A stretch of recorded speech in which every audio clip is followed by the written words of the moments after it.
What's up, men? Welcome to the Male Cartel podcast. Let's get started. Do you think men are important? Like for what? Men are not meant to be dominant. Men are meant to be submissive. Life's too short to exercise. I'm just gonna be honest. It's okay to be fat. Dispelling toxic masculinity and really redefining what it means to be a man. Men can cry. So it's okay to be weak. It's okay to be weak. I'm telling you right now, not everybody wants to see you win. You seem to be more woman than you are man. You don't have any manly qualities. You give them this message that it's okay to be a man. It's not okay, it's necessary. How are we going to do without men? If you look around the city here, you see all these buildings go up, these men, they're doing impossible things. It ain't about how hard you hit. It's about how hard you can get hit and keep moving forward. How much you can take and keep moving forward. That's how winning is done. Be a dangerous man. Being dangerous is not being a threat. They're two different things. You can't be a good man if you're not a dangerous man. You say one disrespectful thing to my wife, I am not only willing, but I'm able to inflict great bodily damage. I'm going to do everything in my power to become a victor and not a victim. I can't explain it, but you better feel me. Winners win and losers lose. I can't explain it any better than that. I don't know how it happens, but winners win. And if you create a culture of losing, if you keep being a victim, if you keep letting losing happen to you, if you keep letting people do you and treat you any kind of way, it's going to become a culture. What's the matter with you? There is no tomorrow. There is no tomorrow. There is no tomorrow. Here's your host, Nick and Shane. What is up, Male Cartel? This is Shane, and I'm looking at my co-host, my good buddy, Nick. What's up, everybody? Excited to be back with y'all, especially on this Thanksgiving week. Yeah, it's Turkey week, Gratitude week. You got any big plans this week, Nicholas? Just eat. This is one of my favorite, besides Christmas, this is one of my favorite holidays. I just love Thanksgiving food. Well, you know, Christmas already started for you, so it started like a few weeks ago. So, oh, yeah, December baby, so I start celebrating Christmas early. That's right. That's awesome. Yeah, I'm looking forward to Thanksgiving Thursday. We'll actually do it over at Daddy Mike's house. Okay. And then Friday we'll do our family in North Augusta, do the Turkey Day and all that then. But nice. Yeah, we had a Thanksgiving dinner at the church, and I popped in real quick and ate with our church family, and then I instituted something several years ago called our annual cobbler cook-off, because I don't eat a lot of desserts, but I love fruit cobblers, and so I stacked the deck on that one, and so I've chosen the winner. It's not up to my vote, but I voted for the winner. I tell them I know cobblers, and so the same girl has won 3 years in a row, and she's just the best. And she's the cobbler queen. You get her a t-shirt, bro. She is the cobbler queen, and I've already decided I need to get her something. So I love that, and just love Thanksgiving. I mean, talking about, my independence that was on Thanksgiving. That was why it was the worst day of my life. It wasn't the surgery. It was the fact that I didn't get to eat Thanksgiving meal. So I was upset. You were at Doctor's Hospital, weren't you? I was at Doctor's Hospital. That's right. Yeah, we I remember getting I have the a call. love-hate relationship with Doctor's Hospital right now. Listen, I was in Doctor's Hospital as well when I had a pulmonary embolism. Oh, yeah. And so they saved my life. They were like awesome. They saved yours.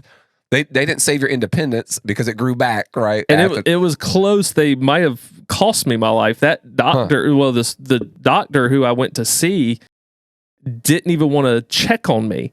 He was standing in the door because the night before I went to one of the urgent cares, and they said I probably had a ulcer. And so I go, I'm in more pain. My dad takes me. When he saw me lay my head down in my plate instead of eating Thanksgiving meal, he's like, I'm taking you.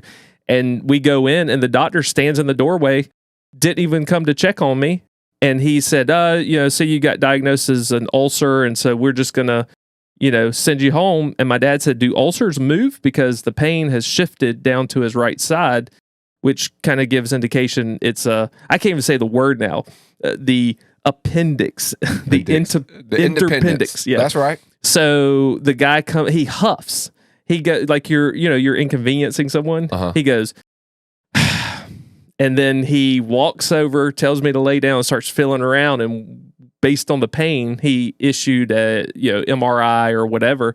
And then he had to come back in humbly and go, "You have a very sick appendix, and we're having to put you in emergency surgery like right away."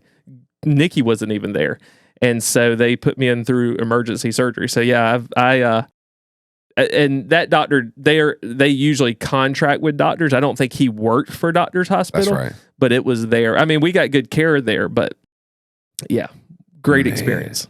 Dude. You got sponge baths there, didn't you? The sponge, yeah, man. They did it with a wire brush, sponge baths. Listen, I remember being have tubes all in me, and we didn't think I was gonna make it. This is my 8th life, currently. And got one more if you're a cat. Yeah, if I'm a cat, y'all know me and cats. I only do like lions. Sure. We don't do house cats. We don't do house cats. So you hear that, Nick and Shane? We don't do house cats. We do lions, jaguars, ones that can kill you. They're little demons in training. That's right. Spawns they are, of dude. Satan. 100%. They were one of the fallen angels. Yes, they are. The third that came. Yeah. So they, when I was there, I'll never forget me looking up, and I wasn't expecting to live. Which is crazy now to think back, which I do usually during Thanksgiving or, all the time. But Thanksgiving week, I really start to reflect a whole lot more on things. And but anyways, I remember looking at this large individual of a man. Now I'm 6'4", 255, 260 at that time, and this large man picks me up and just gently moves me by himself. And he had to be, the Big Show off of WWE or somebody. and so he rolls me over, and he would clean up my poop, bro. I'd poop all myself. And dude, and that's very humbling as a man. Yeah. When you just sit in your feces and they clean you up, dude. And but I remember he was a large man. And he just picked me up like I was like nothing. I was about to say that was me. You just were out of it, but once you got to the cleaning the poop part, no, that wasn't me, not at all. Oh man, yeah, crazy times. Yeah, but they saved my life, man. So yeah, without a doubt. So grateful for our doctors, nurses, medical professionals, EMT. Yep, thank you guys for military and firefighters and police officers, public servants, man, defenders. You guys are serving on the front lines during the holidays when we're eating our cobblers and our turkeys. You guys are out serving. That's right. So we're just real grateful. Male Cartel, we're grateful. Is grateful for you guys. What's up, man? Anything else? Well, speaking of that, we've had quite the adventure over the last couple of days, as you know, and really kind of connected with what we're going to be talking about today as far as Brotherhood. But we Sunday morning woke up. We got back from a marriage retreat on Saturday evening, and so that was a pretty long weekend. And so, when you're at church or when you're at something like a conference or something like that, you turn your ringer off. And I have the habit of keeping it off because I'm in so many meetings and doing chaplain work, going into businesses and visiting with people. You don't want your phone interrupting. And so just kind of keep that off. And so sometimes I've even, producer Carell's had to take phone calls from the security company of like, we have a issue with the alarm goes off because I won't hear it. Well, we had got home. It was so late. Speaking of the alarm, I had to come up to the building to fix one of the sensors that was messed up. So I got home and in bed probably 12:30 a.m. on Sunday. And so there were some things that if I went ahead and did it rather than waiting on Sunday morning, I might have been up later. But when we woke up on Sunday morning, we had a couple of missed calls from my oldest son, Gavin. And then we noticed he wasn't home. And normally, he's home by about 11, even though he's 20 years old. He lives at home, so we asked him to be at home at a certain time. But I think he had let Nikki know he was going to be doing a bonfire with some friends, with a group that he hangs out with Wesley. I forget the name of it, but the refinery or something downtown. And I don't know. Carell's laughing at me because he's a part of that. And so producer Carell knows I probably just butchered that. But anyway, he, on the way home, he had worked all day Saturday, then been a part of that, and he fell asleep at the wheel and ended up crossing into the opposite lane of traffic on the interstate, and he ended up hitting a wall going 70 miles per hour.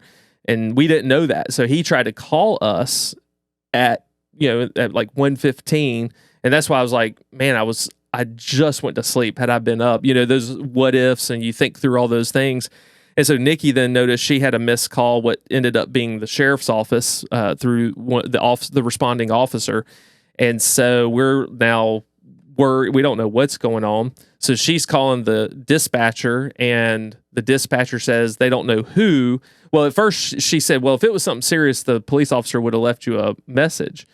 And Nikki was telling the dispatcher, she said, my son's not home. The police officer called. We've got missed calls from my son. Can you check to see if there was something major that happened? Maybe he didn't leave us a voicemail. And so she looked. We gave the description of the vehicle, all that, and she said that someone was transported to the hospital. Well, all she had to do was say hospital, and I'm starting with the closest hospital to where his Life 360. We pulled up Life 360. Looked like something had happened. It was like a zigzag, like he had gone out of control. And so first hospital was Doctor's Hospital. And so called there. They said they had a Gavin. And so they put me through the nurse station. And so as she's finishing up with the dispatcher, I'm already calling the room.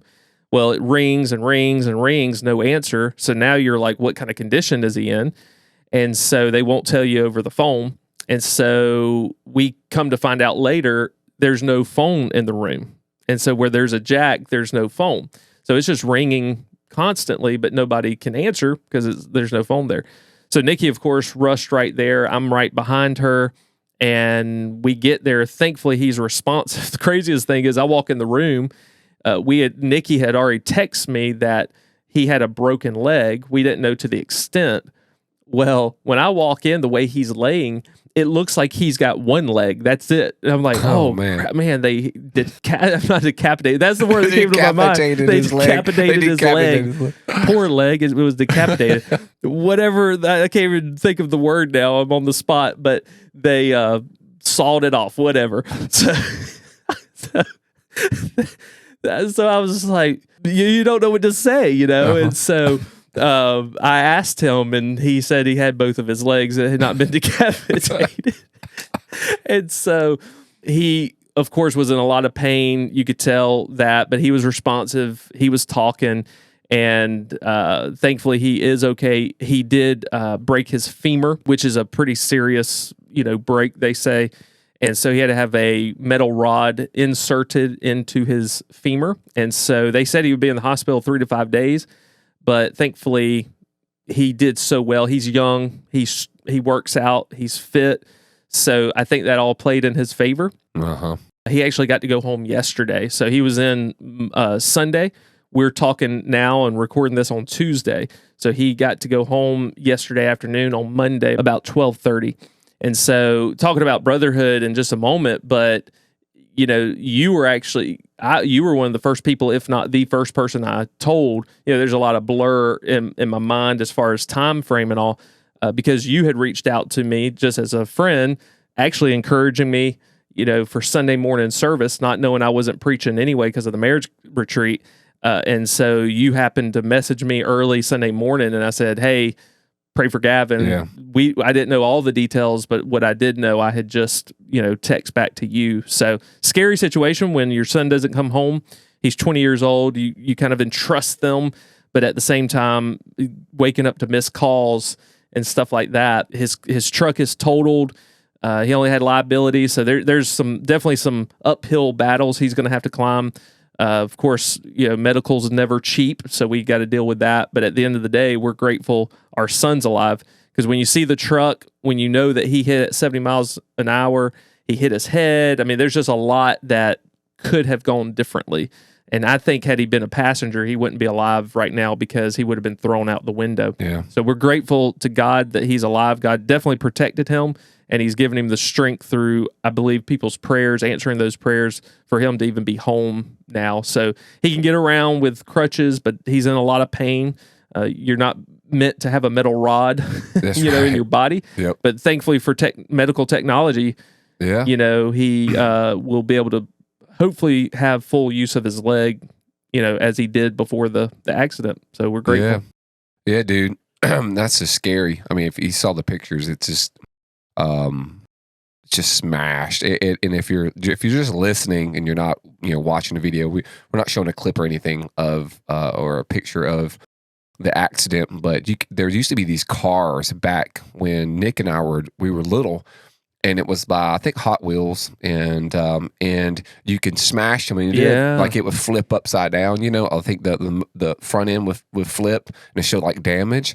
It's like that on steroids, but imagine all smushed in, and it looks horrific. And so grateful for him, and I'm praying too that I do agree. Well, let me say this before I say that. What I was going to say is that I do believe that him being a carn and him being fit, taking care of his body. There's a lot of 20-year-olds that just willy-nilly don't take care of their body, right. And him being physically fit plays a role in his muscular density. He's not overly. He doesn't look like a rhinoceros, but he has muscle, he has mass, and he's in shape. Good, and he's a hard worker, and all those types of things that played him. But I'm praying too that that he would just see an outpouring of God's people that love him, and just seeing the gospel work in the ways of like generosity and the way people can just love on him. And because I know how it is, and maybe some of you know how it is as well, is that when you go through something tragic and you're like, especially if it deals with you as an individual, where you don't have the mobility, and then you have like bills, and I know that from being in the hospital and a lot of different health issues, you can get down to dumps, man. You can get, but God's people always show up, and when they show up, God shows out. And you ever see, man, this is how the church works, the larger, church. Yeah. And so just good people, and so and that's how I'm praying that he would just see that in these days.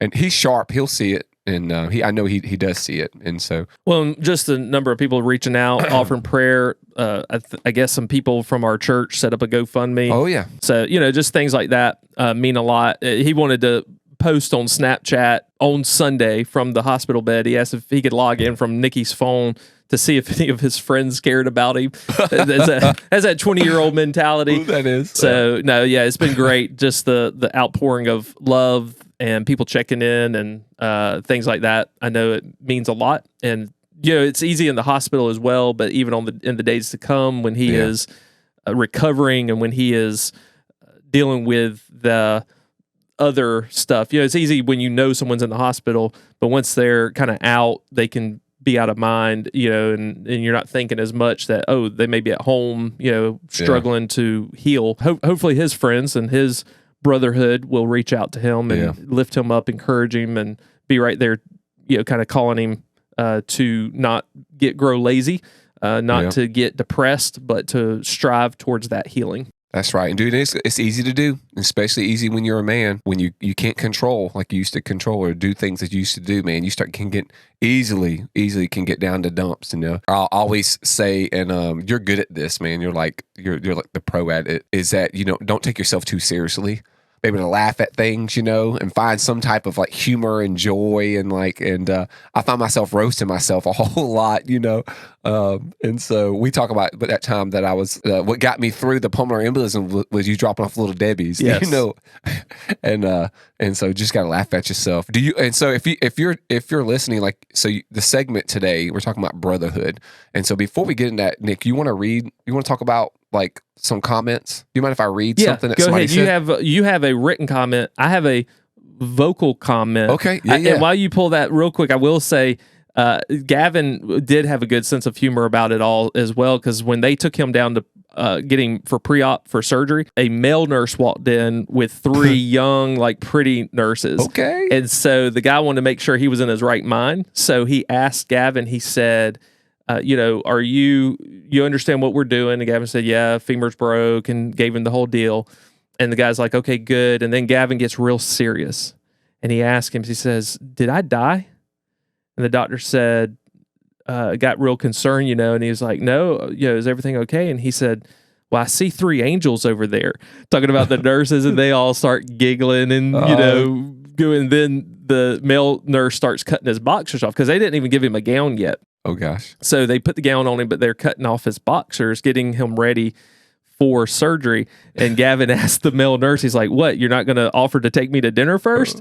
So he just had them laughing, and so he even had a good sense of humor about everything. Yeah. So that's important, I believe. So 100%. Yeah, that's that W. The young folks call that Riz. Riz. Okay, Riz is like having what we call having game. There we go. Having game, like producer Carell. Oh, he's got Riz. He has a Riz. But when you have next level Riz, then you have W Riz. W Riz. W Riz. And so Gavin has no cap. No cap. That's like, we're not capping, bro. We're not capping. And so I got this head cold thing happening right now. I think we all do. And so W Riz, man, look at him. That's hilarious. All right, yeah. So I love this. Go ahead and read that.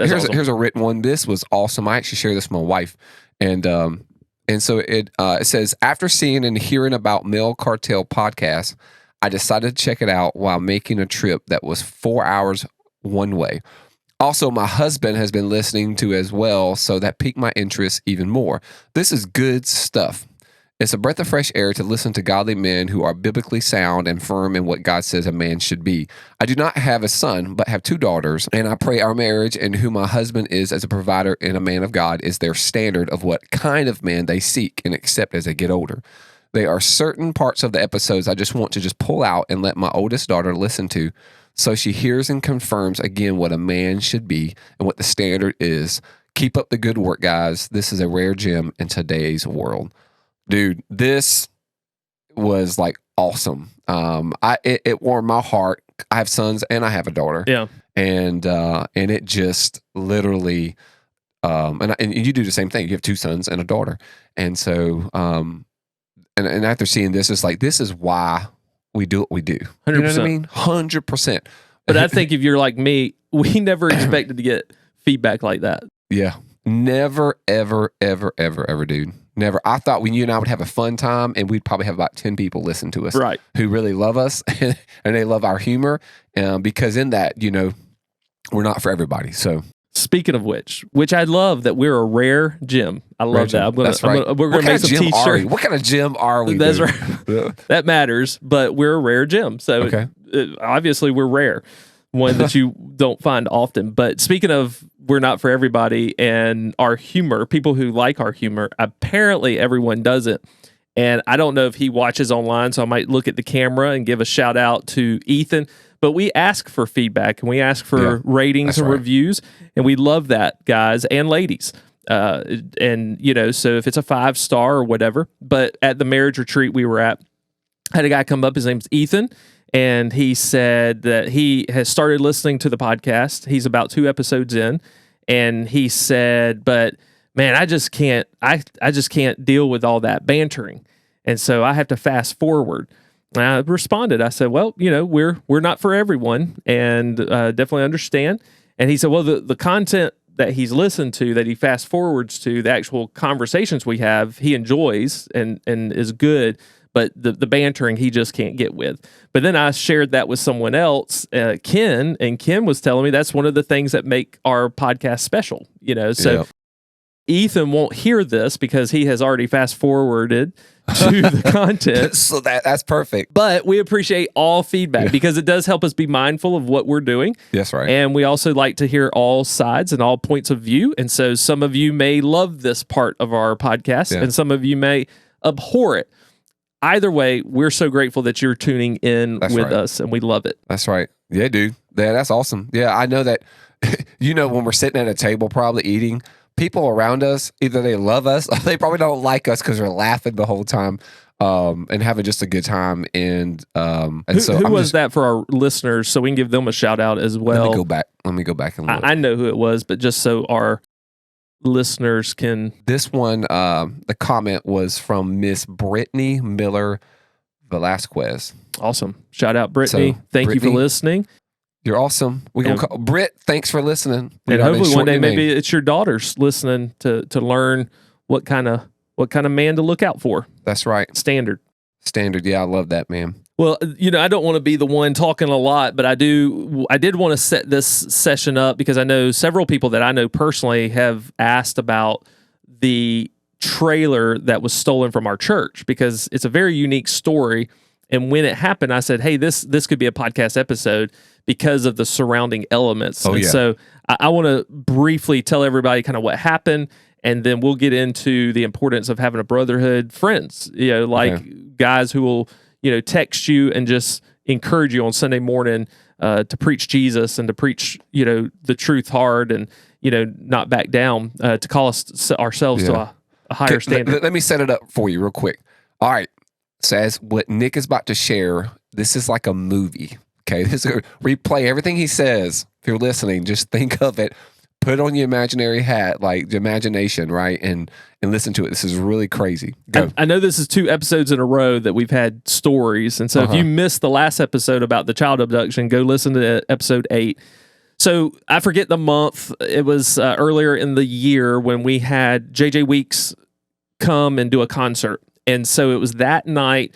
We had a couple of people. In fact, producer Carell was up here for a rehearsal.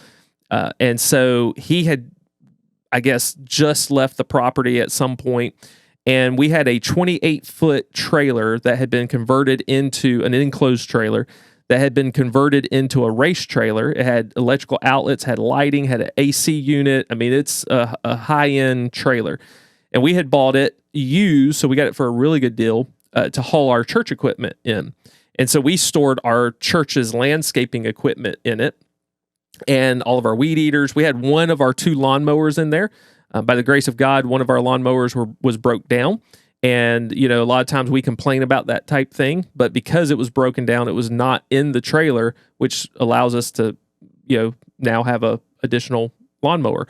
And so it was late in the night when they left, even, I think it was like 10 p.m. And one of the guys that was with Carell, Ken, he noticed that the trailer was there. I mean, it stood out. It's 28 foot. If you're in that general area or walking out of one side of our building, it's visible.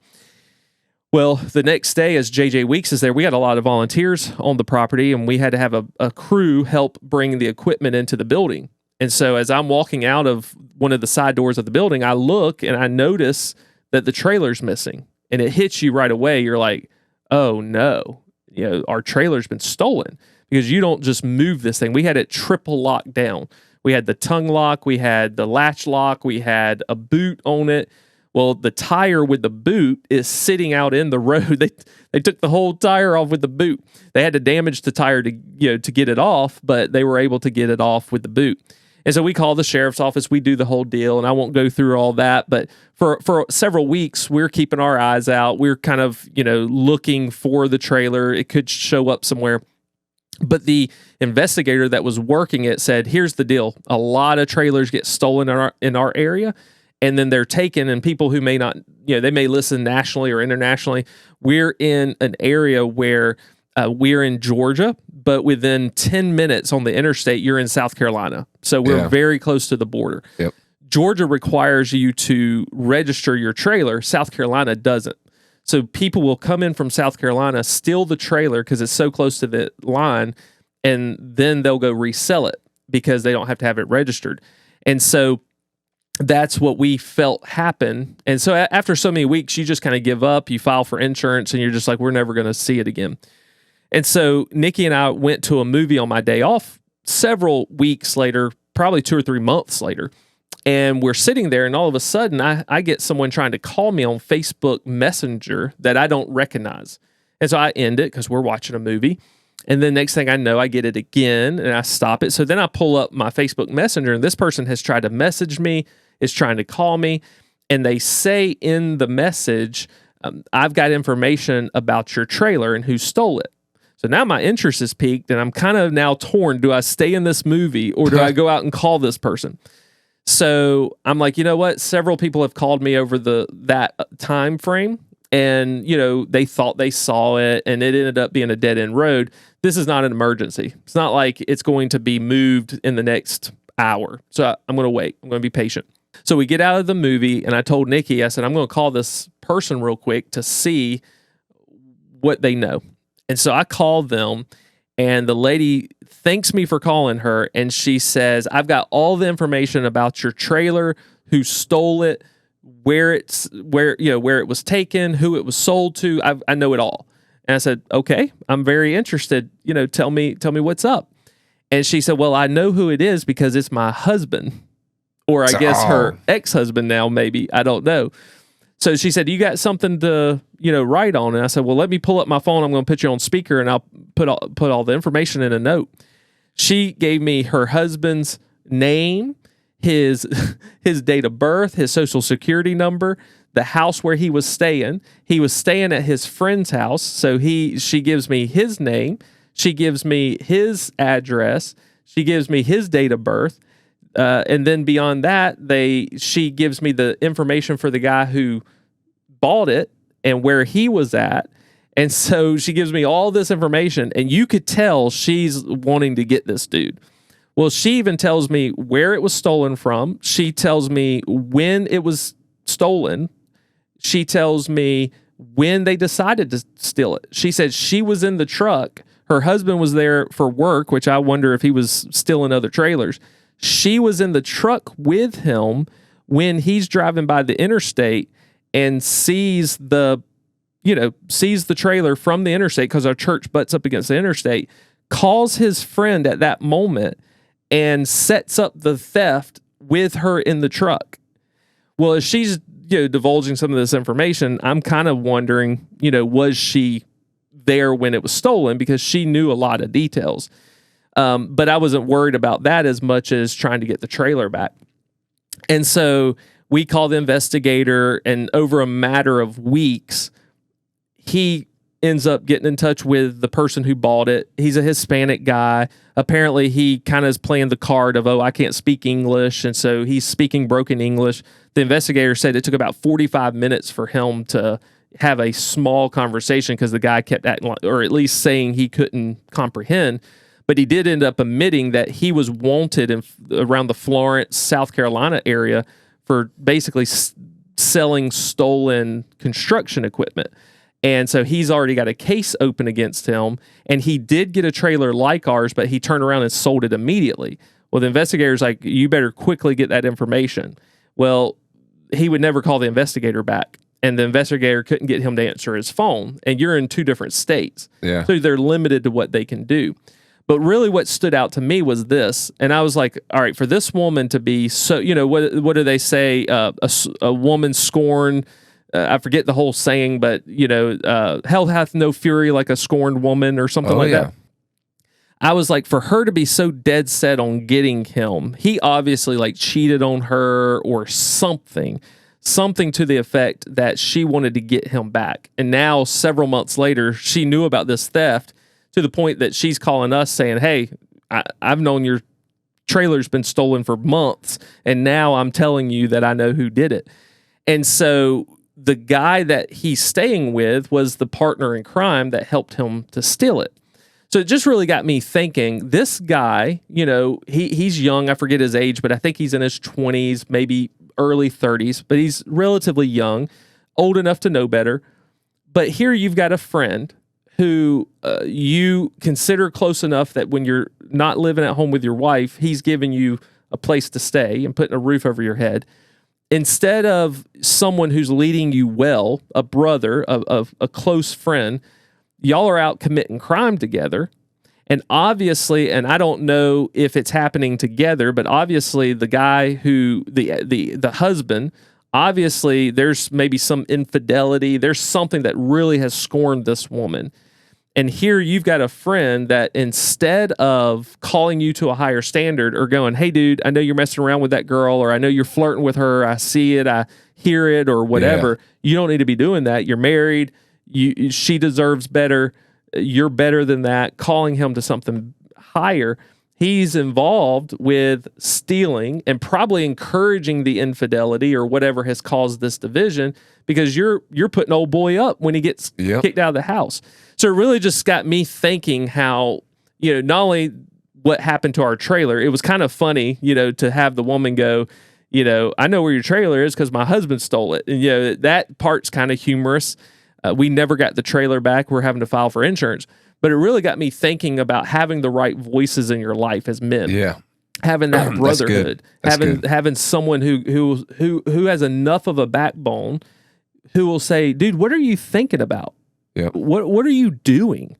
Are you an idiot? Type thing. And I know what I got with you. I know what I got with even producer Carell and some of my other friends. While I don't maybe have a huge circle of friends, I know I have that. And I've mentioned this before, and I'm going to toss it to you for your thoughts. That reel that's going around, it's like I might not have a bunch of friends, but I have one close friend who I know that if I were to die, he would carry my casket until his legs gave out. That's the kind of, even if you've just got one friend like that you could count on, that you could call up, or that that if they saw you doing something stupid, they care enough about you that they would call you out on it. They would call you to a higher standard and a higher level. I think we all need that. What's your thoughts on that? Dude, 100% agree. And I also 100% agree that the old girl was scorned, dude. Like, she was like, oh, 100%. No, sir. She was like a Miranda Lambert, which is like, she's a country music person, or Carrie Underwood. That's what I was thinking. Carrie Underwood, how like she beat up that dude's car, like in the music video. And so, I think that, I think that's 100% true. I think that you need that, and I think that you will be better for it. The thing that I ride around and think, like, we know that, like, you will be better for it having someone in your corner that has your back, that is actually like iron sharpens iron, that's like coaching you up. It's kind of like Rocky, and you have Paulie that's in the corner, and then somebody has your back. And so, and then you're basically, as in a friendship, you're basically taking turns being that role. Right. Because in this life, we're fighting against, honestly, as men, we're fighting against so many different things. And it's really not, we're fighting for things is what we are, because life is tough. And there's a whole lot of different things to talk about that. But in that, we have this, we're growing, we're processing, we're doing all these things, and you need a brother, you need somebody in your corner. And so, and I start to think through that, thinking like, well, we know this, right? But we live in a culture today that doesn't like conflict, that we're in a culture now where everybody gets offended very easily. Oh, yeah.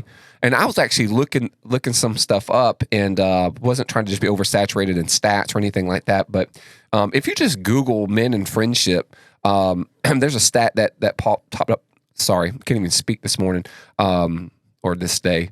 It says a recent American survey report says that men have fewer social ties overall than they used to, with only 27% of men this is 2021, by the way, 27% of men in 2021 saying they had at least 6 close friends, but 55% was in 1990. Wow. I say 1990, and it says 1990, but in 1990, I was in 9th grade. Right. So I was a high school kid. It's a totally different generation of men. Yeah, so this suggests that men may be suffering a friendship recession. Now, I've heard this many a times before. Now, this was actually in 2023 in March, a survey that was done from the American Survey Society. And so, but there's a ton of, you could just Google and look at how men have fewer friends than ever. And it's like one of them is from a website, and it says the title is Men Have Fewer Friends Than Ever, and It's Harming Their Health. And I heard a person say this, it was a reel, and I wish I had it to pull it up, but it was talking about mental health in men, and they were suggesting that it has a lot to do with friends. And shoot, man, even Little House on the Prairie, had Mr. Edwards, right? Paul had Mr. Edwards, who's that Mr. Edwards in your life, and when you really start to think about it, and I think it's a huge deal, man. You are the sum of your friends. And so if you're lone, there's no such thing as, Lone Ranger mentality doesn't make it very far, but men, like, we need to have a desire. And I think to have friendships like that, which actually brings up, something else, is like, so think about, like, so what should we look at when we're thinking of a friend? Like what do you look at, Nick? Like, what do you like in a friend? Well, and before I get to that, you mentioned Rocky, like with Paulie, but if you'll remember, he and Apollo became really good friends. That's right. And you talked about that kind of switches sometimes that role. In our intro, we've got the clip where Rocky is training, and he wants to kind of wait till tomorrow, and he's exhausted and his mind's not there, and Apollo is calling him to that higher standard, saying there is no tomorrow. There is no tomorrow. You can't procrastinate till tomorrow. You got today. And I love that about that friendship he and Apollo had. But then Rocky tries to keep Apollo from fighting Creed, or not Creed, but the Russian Drago. And he tries to tell him, because he's telling him that he's too tough. He's Apollo's not been fighting for a while. He's just not ready, and he didn't listen, of course, and it ended up killing him. Spoiler alert for anybody that's never seen Rocky IV. But if you haven't seen Rocky, you're in trouble. You're in deep trouble. Yeah. So what I look for, and you mentioned about even the people getting offended and things like that. There have been guys that I thought were a brother. I thought we were close. They even will tell you the right words. That. They want accountability and those type things. But then when you hold them accountable, or when you call out something, they shrivel up. They get upset. Everybody wants accountability until you hold them accountable. Yep. And the truth is, as my friend Justin Davis says, accountability is only as effective as your transparency. So if you're truly not wanting someone to be honest with you, and you're not willing to be honest with them, and you continue to put up a front, you're not going to have a brotherhood. You're not going to have a close knit, relationship. So I think the first things I look for is loyalty, because I've been burned so many times. That same person, thought they were getting away with things, and then you overhear conversations, you overhear blatant lies, you overhear gossip against yourself and slander, and that individual thinks it's just one time, so they will tell you that, it was just this one time. And it's like, no, dude, you don't know what I know. I've just pretended like I didn't know, or I've acted as if I didn't know, but I know, and I've heard, and other people have alerted me. And so I look for loyalty as a top deal, but also the people who are present, who show up, who, when you're going through a difficult time, they're right there with you. But also, I believe, as others have said, even in other episodes, I think it was my dad that even said, real manhood is being Christ-like.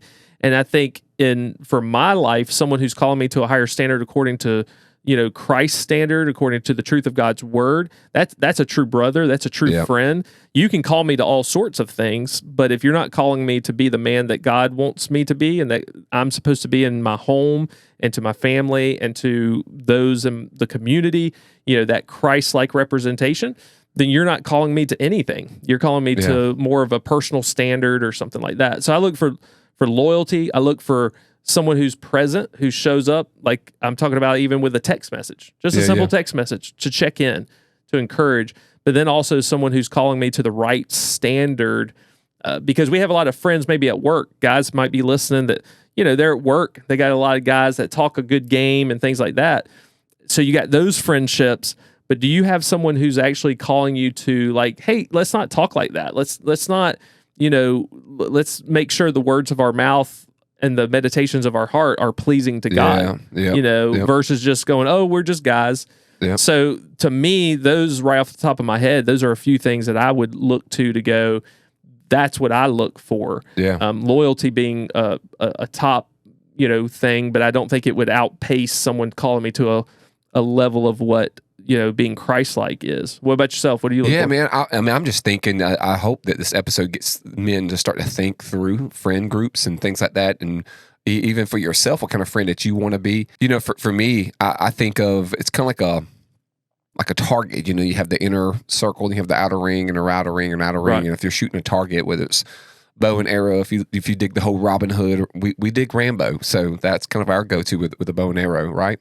And so I teach young people, and in my home as well. We just said, the inner circle is your family, right? It's your family, but there's always close brothers that are the family you get to pick, right? And so that's and then you have an outer ring, and then that's like your friends, and then you have outside ring, like that, people that that you're acquaintance to, that you generally. And what happens is people can move in just as time goes. And so for me, when I think of like the inner circle, because I do keep things tight, and so it's just like you, like people that I admire, people that I'm gonna get along with. Like I'm gonna really respect you. I feel like I can look at you and you like you trustworthy. You're not gonna try to backstab me. I grew up with DTA. Don't trust anyone because you can't really trust. And I grew up in a home environment that family would look at you and they love you. They're your family, but they would turn your back on you. Yeah. And so for me, I've always had trust issues. And so if I find you trustworthy, count on you. Like right now, you're going to move closer to the middle. And then when we get to the middle, like I'm going to find a lot of the same values. Like I'm gonna like respect you if I see that you're working out, that you work, and I say work out, I mean like I want to see discipline in you. I want to see that you have self-control. I want to see that you say, you do what you say. You don't just run your mouth. You actually do what you say. And those type of people, like I really admire. And you mentioned like the Bible. So for me, like I love sharing the gospel. I love being active and loving on people and being in the community. I love like just being the church, and I'm big on that. But there's a lot of churches for many, many years, like people would just sit and be a spectator. And so I like if you're in the game, and I respect you a whole lot. And so with that, and then along with that, I want to see that you're being, and I think that's truly being authentic. You're being your true self. Yeah. And so people like that, like you said, trustworthy, and you're being your true self, like you're action led. I believe leaders are action led. And so you're those types of things. Like I'm going to feel immediately like, hey, we're like, because I believe that if you are those things, you will call me out if you see me slipping, because I expect if you see me slipping, I expect you to say something. If I'm walking around and I stepped in dog poop, don't be acting like I didn't step in dog poop. Right. Bro. If you smell, just like, hey, bro, listen, your fly's down. Like you need to help me out. I expect you because I want to be great. And so, and I think even with friendships, like you get to know each other really well. And like when I'm in a hospital, I don't want people showing up at the hospital if I got a catheter in me and I can't get up and walk around, I got to pee in this thing. Like I just don't want that. You know what I mean? I don't need you this all that, Right. But I do know that like I expect people to be present, and I think being a good friend is knowing your person, getting a chance to know, like I want to know my wife, and growing the friendship with my family, and of course you and I feel like I know you extremely well, and we just get each other because we spend a lot of time together, right? And but I tell you what, man, it'll be hard to me to be in the one of those rings, like if you don't even hold yourself accountable with anything, and if you're just willy-nilly with life, and you're going to give me like this is like funny, but give me money advice or financial advice, and you broke as a joke, and then you have nothing to show for it. Right. Like I don't need you because you only hold yourself accountable. I'm probably going to get aggravated at you, and 99.999% of the time you say something to me, I'm going to say, bro, you all broke. You can't say nothing to me. You're like, I'm gonna pop back at you really quick, That'd be like somebody, I don't know, leading a business or ministry, even of like, say, 15 people wanting to work with even someone that's got 30 people to go, hey, here's how to grow your ministry. Yep. It's like, where's the evidence yourself? 100%. Especially if the trend's been moving downwards in their own, not that, there's times sports teams, they struggle. Yeah. But what's the long-term, trajectory? What have you been showing over a number of years? Yep. But yet you want to teach people a certain thing. 100%. Dude. Or like, you have been in the gym much longer than me, on a consistent basis. It'd be like me trying to tell you, someone who has for those that don't know, Shane's the larger, got more muscle mass. It would be like me trying to tell you how to build muscle. Yeah. If I go into the gym and there's a trainer who won't, and they're out of shape, and they're, they have nothing what I envision myself of wanting to be, I'm probably not choosing that person to be my trainer. That's right. So I think with friendship, it matters, and having that brotherhood, we're like-minded, but also there's something about you that I see that I want for myself. 100%. All right. So man, that's so good, because when somebody's like what you're implying, like what you're saying, it tells me automatically you're not a hard worker. Yeah. And so we're not going to be like best of pals, because I have no desire to not be a hard worker. Yeah. And so it's funny you mentioned that because I put a post about if you don't do 10 overhand pull-ups, like you shouldn't be giving advice, and and so that was just something I was thinking about. But I was watching a guy in the gym, and it was a smaller guy, like beginning working out, and he's working out with one of the biggest dudes in the gym. I mean, like, I don't have a desire to look like him. I could outrun him, easily. Cardio, like, he don't do no cardio. And I'm pretty strong. Like I would say we're probably on like some of like bench press and stuff like that. We're probably tit for tat. Some of the major, but I mean, he's just massive with just meat, just hams everywhere. But he knows what he's talking about. Right. He didn't get there just by accident. But I was like, I was encouraged. It made me think. So it didn't have anything to do with anything that I saw. It just what I consider strong for me. What I think strength. Even the military would say, like, they have a standard of like pull-ups. You're at elite when you get over 12. Elite, top shelf athlete. And so 4 is adequate. And so I was thinking more like 10, man, you're like upper tier, right. top upper shelf. And so overhand, dead drag, overhand, pull-ups. You're a beast. I remember when I couldn't even do one of those, and I'm not going to just turn them out. And so, but he was being worked out by this guy, and this guy is a gentle, just a sweet human, but he's a man, like tatted up, just firm. I've seen him be firm, but he's ex-military, and he's just a beast of a dude.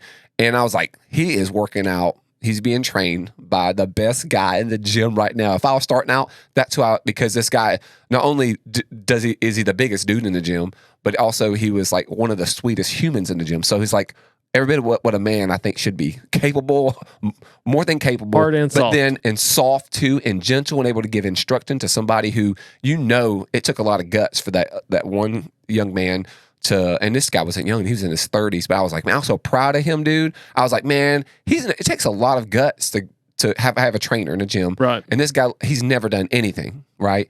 And I was like, I was proud of that guy, right? So I was like, man, he's in the gym trying to make a difference. It wasn't a January, I'm going to do this in New Year's resolution. It was like, he's in the gym for a reason. He's working out with a guy. That's exactly what you're supposed to do. Yeah. But I've seen people work out with people who know, like they just pounded out 24 donuts type of thing, not throwing shade at donuts. But I'm like, man, in a world of there's a lot of experts, like I would go find an expert. But man, what that tells me though is like, I'm probably not gonna be friends with you if you have no work ethic. If you're not gonna because you just want the easy road, and you're not probably hold me accountable, or maybe you want to hold me accountable because you think you're an expert. Well, friends influence each other, and so they're going to influence you in one way. You're going to try to influence in another, and I think it is okay. I think you can have close friendships that become more acquaintance. I think you can go the opposite direction. You're talking about that circle, because you do outgrow people, and I think guys need to understand that. You don't have to hold on to toxic friends from your previous life that's going to continue to influence you in a negative way.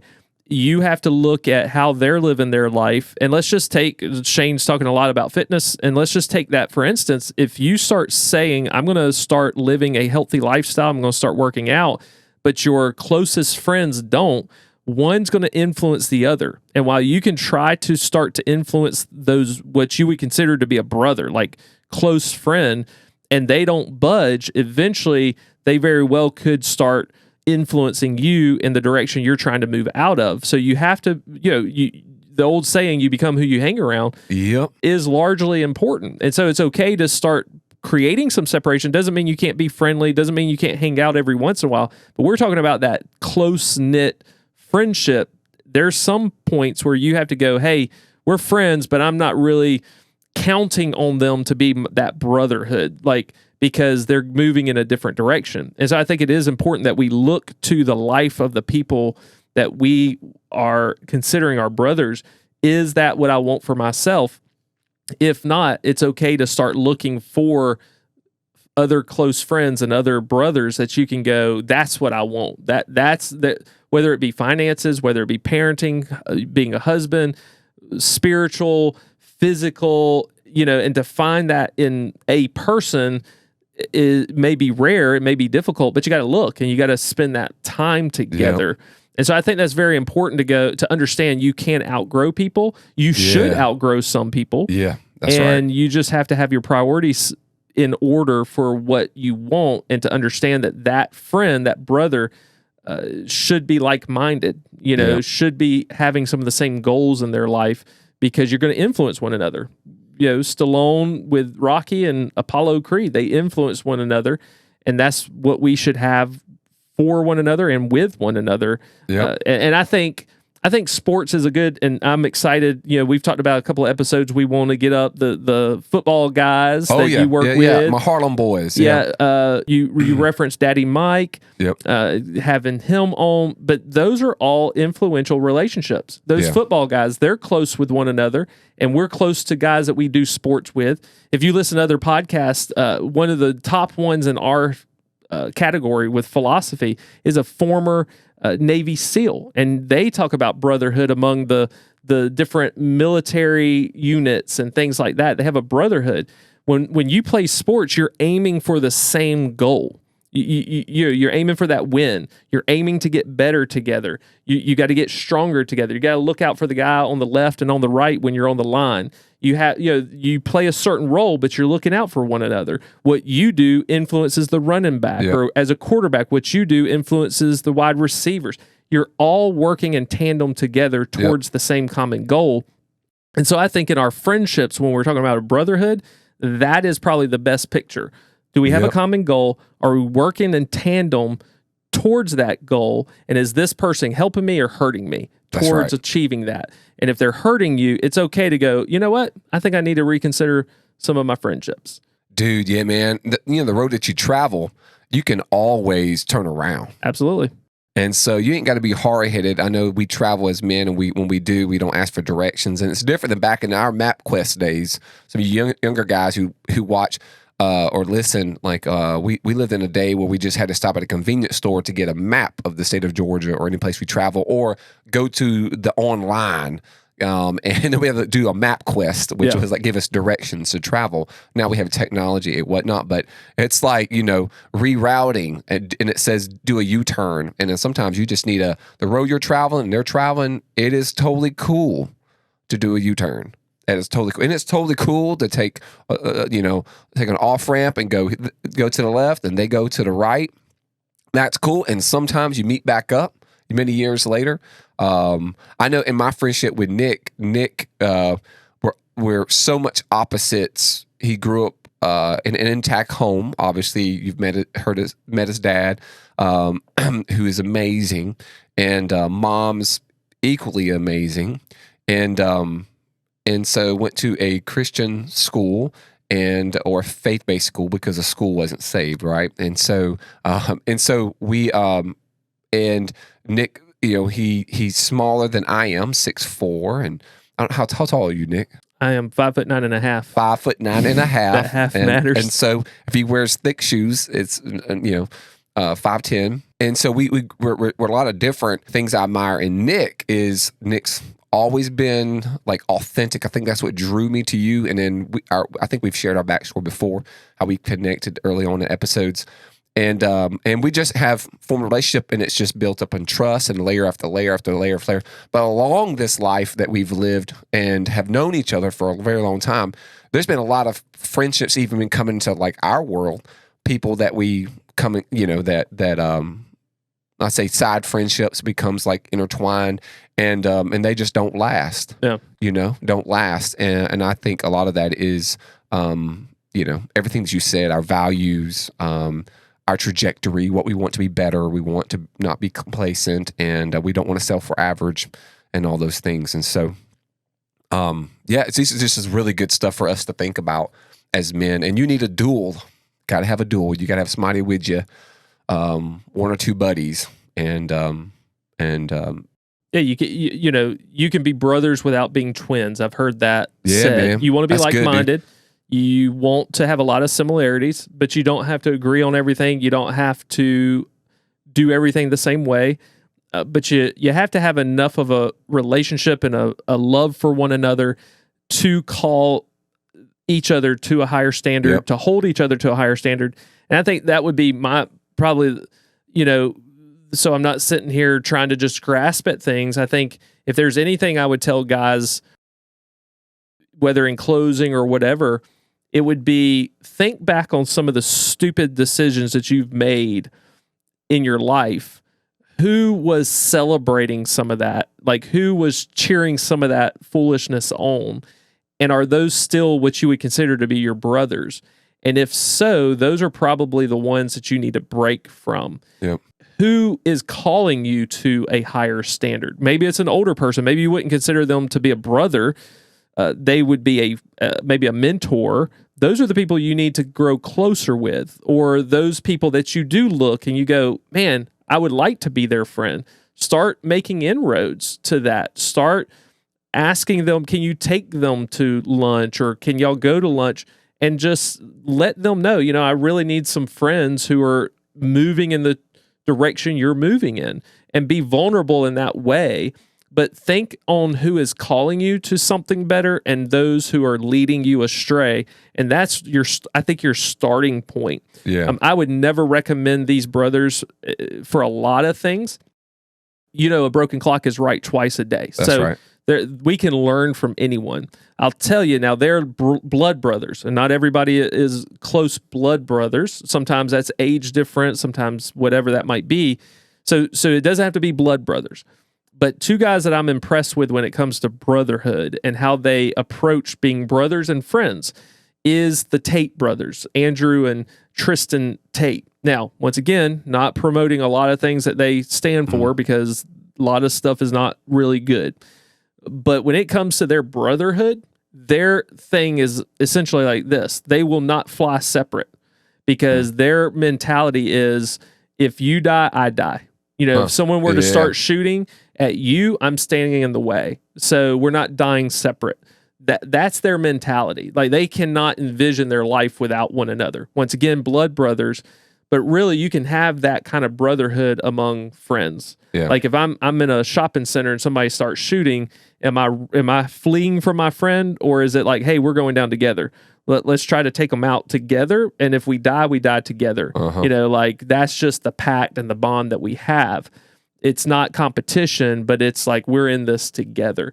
And they were in prison for some different things, and they said that was some of the best times of their life, because they're in it together. They went together, and they laughed together, and they said it was some of the best time together because they were there together. So you can be in prison, you can be in the most difficult situation in your life, but if you're there with your brother, it can be one of the best days of your life. And I think that's one of the true marks of a true brother.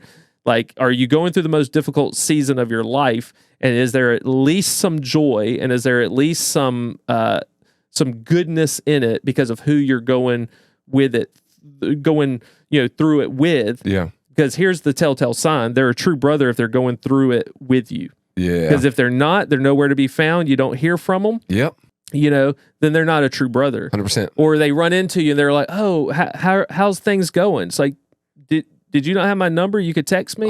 But because we ran into each other face to face, now you're concerned. That's not a brother. Yep. Well, I just want to say publicly, international folks and those who are America, Nick, I am grateful for you and your grit that you've always shown me. Perseverance, starting your church, all that. You've shown nothing but grit to me.